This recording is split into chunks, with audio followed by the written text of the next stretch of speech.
আসসালামু আলাইকুম। আশা করি সকলে ভালো আছেন। আজকে আপনাদেরকে দেখাবো আমাদের গাজীপুর জেলা শ্রীপুর থানা গ্রাম বাংলার কিছু সুন্দর দৃশ্য। আশা করি সম্পূর্ণ ভিডিও দেখেন। যারা নতুন দেখতেছেন অবশ্যই চ্যানেলটি সাবস্ক্রাইব করবেন, ভালো লাগলে লাইক কমেন্ট করবেন। কে কোন জেলা থেকে দেখতেছেন অবশ্যই কমেন্টে জানিয়ে যাবেন। দেখেন আমাদের গাজীপুর জেলার কত সৌন্দর্য। এটা হচ্ছে আমাদের, অনেকে চিনেন আমাদের গাজীপুর জেলা কিন্তু সেরা, যার যার জেলা তার তার কাছে কিন্তু প্রিয় জেলা, সেরা জেলা। আর আমাদের এলাকাতে কিন্তু শিল্প কারখানা অনেকই আছে, যেহেতু এটা আমাদের গ্রাম। আর গ্রামের পরিবেশটা আমি আপনাদের মাঝে তুলে ধরার চেষ্টা করতেছি প্রিয় বন্ধুরা। আর দেখতে থাকেন। এই যে এটা হচ্ছে কৃষি জমি। এই কৃষি জমি কিন্তু আমাদের বছরে খোরাক, আমাদের গাজীপুরে কিন্তু বছরে আমরা 3টা ফসল করি, যেহেতু আমরা গ্রামের মানুষ। আর এই ফসলের জন্য কিন্তু পানির প্রয়োজন হয়। এই পানির জন্য কিন্তু আমাদের ওই যে সামনে আপনার মোটর আছে, জল মোটর বলি। এইখানে কিন্তু আগে ডিপ মেশিন ছিল বা সেলো মেশিন ছিল। এই যে কিন্তু এইখানে কিন্তু কারেন্টের খুঁটি বা কারেন্টের খাম্বা। তারপর কিন্তু এইখান থেকে কিন্তু লাইন কিন্তু আপনার ওই পাশে গেছে। যাওয়ার পরে যে এইখানে দেখেন, ওই যে আমি দেখানোর চেষ্টা করতেছি, জানি না দেখতে পাচ্ছেন কিনা, জল মোটর। এই মোটরের মাধ্যমে কিন্তু যে এই পাশে জমি দেখতেছেন কৃষি জমি, আবার ওই পাশে, আবার এই যে ওই পাশে আরো অনেক জায়গা আছে, আমি আমরা আপনাদেরকে দেখানোর চেষ্টা করতেছি। এবং এই যে দেখেন এই পাশে এইগুলা পানি কিন্তু জল মোটরের মাধ্যমে কিন্তু দেওয়া হয়। অনেক পরিশ্রম করতে হয়, অনেক পরিশ্রমের পরে কিন্তু আপনার কৃষকদের স্বপ্ন পূর্ণ হয়, আশা পূর্ণ হয়। আর মাটি তো আমাদের জানেনই, লাল মাটি। আমাদের গাজীপুর জেলায় কিন্তু বেশিরভাগ লাল মাটি।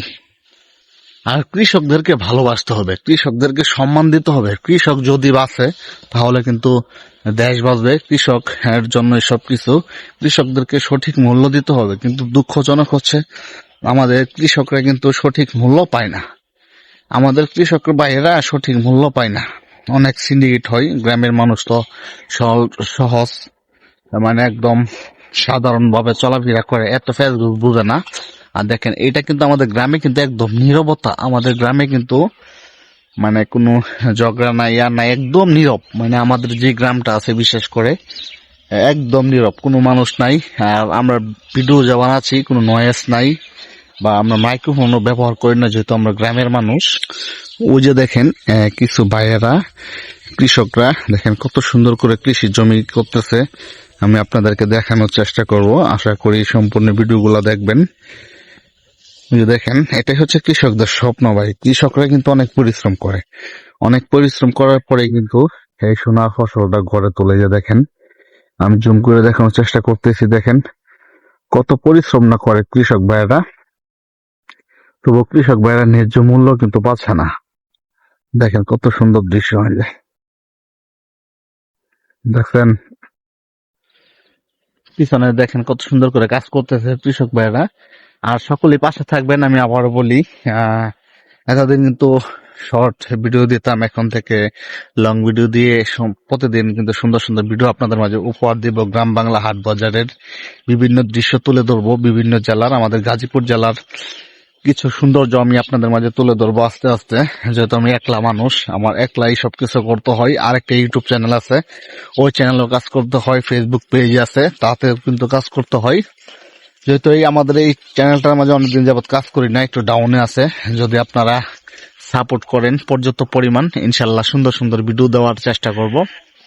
এই যে দেখতে থাকেন, আর অনেক সুন্দর দৃশ্য আপনাদের মাঝে আমি দেখানোর চেষ্টা করতেছি এই মুহূর্তে। এই যে দেখেন খেজুর গাছ। এই খেজুর গাছ কিন্তু আপনার প্রতি বছরে কিন্তু রস নামানো হয়। এবারে কিন্তু দুঃখজনক রসটা নামানো হয়েছে না, কারণ হচ্ছে প্রতি বছরে যে গাছ ধরা হয়, যে গাছ পরিষ্কার করা হয় বা রস নামানো হয়, এই লোকটা কিন্তু অসুস্থ। এই জন্য কিন্তু এবারে বছর রস, মানে খেজুরের যে রসটা আছে, এটা খাওয়ার ভাগ্য হইল না। এই যে কত সুন্দর দৃশ্য দেখেন। এইখান থেকে কিন্তু আপনার খেজুর গাছের এই যে রস বের করা হইতো। এই যে এখান থেকে রস বের করা হইতো। খেজুর গাছের রস কিভাবে বের করা হয়, এইখানে যে কাঠি আছে বা ঢেকি বলে এটাকে, বা খুঁটি বলি। এইখানে যে হুতা, এইখানে হুতা একটা, এইখানে হুতা একটা দেওয়ার পরে এখানে একটা চুঙ্গা থাকে এভাবে, তারপরে কিন্তু এখানে গড়ি থাকে, তারপরে কিন্তু রস পড়ে। আমরা অনেকে জানি, তবু আমি আপনাদের মাঝে তুলে ধরছি। আরো অনেক সুন্দর সুন্দর দৃশ্য আছে। আর এই যে দেখেন বড়ই গাছ, গ্রামের বড়ই গাছ ভাই, বড়ই পেকে থাকে তবু মানে বড়ই খাইতে চায় না কেউ। কারণ হচ্ছে ভাই গ্রামে তো বুঝেনি সবকিছু কিন্তু বেশি বেশি, যে সব এলাকাতে বড়ই নাই এগুলা তারা কিন্তু বড়ই মর্ম বুঝে, যেহেতু আমাদের গ্রামে প্রচুর পরিমাণ বড়ই। এই যে দেখেন গাছ বড়া, কিন্তু গাছ পাকা বড়ই, আমি জানতেছি না যে দেখা যাচ্ছে কিনা। দেখেন পাকনা পাকনা বড়ই, ঠিক আছে, পাকনা পাকনা বড়ই। আর ওই গাছে, ওই পাশে আম গাছ আছে, এখানে আরেকটা বড়ই গাছ দেখানোর চেষ্টা করতেছি, একটু দেখতে থাকেন। বুঝে দেখেন আরেকটা, এটা এই বড়ইটারে কই আমরা ঢাকুইলা বড়ই, যে নিচে পড়ে রয়েছে ভাই, দেখুন কি পরিমাণ বড়ই কিন্তু নিচে পড়ে রয়েছে। এই যে একটা বড়ই পড়ে রয়েছে, যে ধরুন ফুলানে মনে বাইরিয়া হয়ে গেছে। এই যে একটা বড়ই, এই যে একটা বড়ই, এই যে একটা বড়ই, দেখছেন বড়ের অভাব নেই, বড়ই ফুলানে ফাঁসে আর খাওয়ার মন নাই। এই যে ফান্না বড়ের অভাব নেই, যে ধরেন কত বড়ই হয়ে রয়েছে দেখছেন, এই যে গাছতলে ওই যে ধরেন হুমানে হতাছে ভাই, কি কয়াম ভাই, চোখের সামনে ভাই বড়ই গোলা ভাই, ধরেন কিভাবে হতাছে ভাই, বড়ই খাওয়ার লোক নাই ভাই। এই যে দেখছেন চোখের সামনে যে দেখছেন কতগুলা বড়ই একটু ফেলাইছি, যে হাতে কতগুলা বড়ই। এভাবে কিন্তু ভাই আমরা গ্রামের মজা গ্রামেই পাবেন, ভেজাল মুক্ত ফরমালিন মুক্ত, মানে বড়ই কোনো ফরমালিন নাই, কোনো কেমিক্যাল নাই, কোনো মেডিসিন নাই ভাই, অস্থির তাই না। আরো কিন্তু ওই পাশে বড়ই গাছ আছে, যে ওই পাশে আছে, যে পিছনেও কিন্তু আমার বড়ই গাছ, যা দেখতেছেন সম্পূর্ণ কিন্তু বড়ই গাছ। দেখেন আমরা গ্রামের মানুষ কতটা সুখী এবং কতটুক শান্তিতে আছি ভাই, মনটা জুড়িয়ে গেল। একটা বড়ি খাই, বিসমিল্লাহ।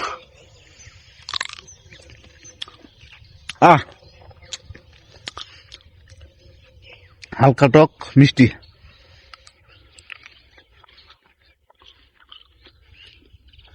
কে কে খাবেন অবশ্যই কমেন্টে জানাবেন।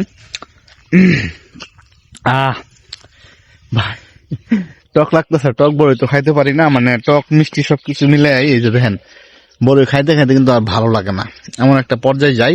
তারপরে একটু একটু খায়া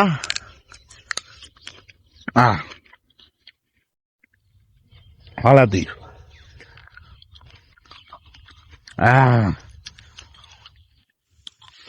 যাই হোক, সবাই ভালো থাকবেন, দোয়া করবেন। পরবর্তীতে আরো কোন সুন্দর জিনিস দেখাবো আপনাদের গ্রামের পরিবেশ। আর কথায় যদি কোনো ভুল হয় সকলে ক্ষমার দৃষ্টিতে দেখবেন। আল্লাহ হাফেজ।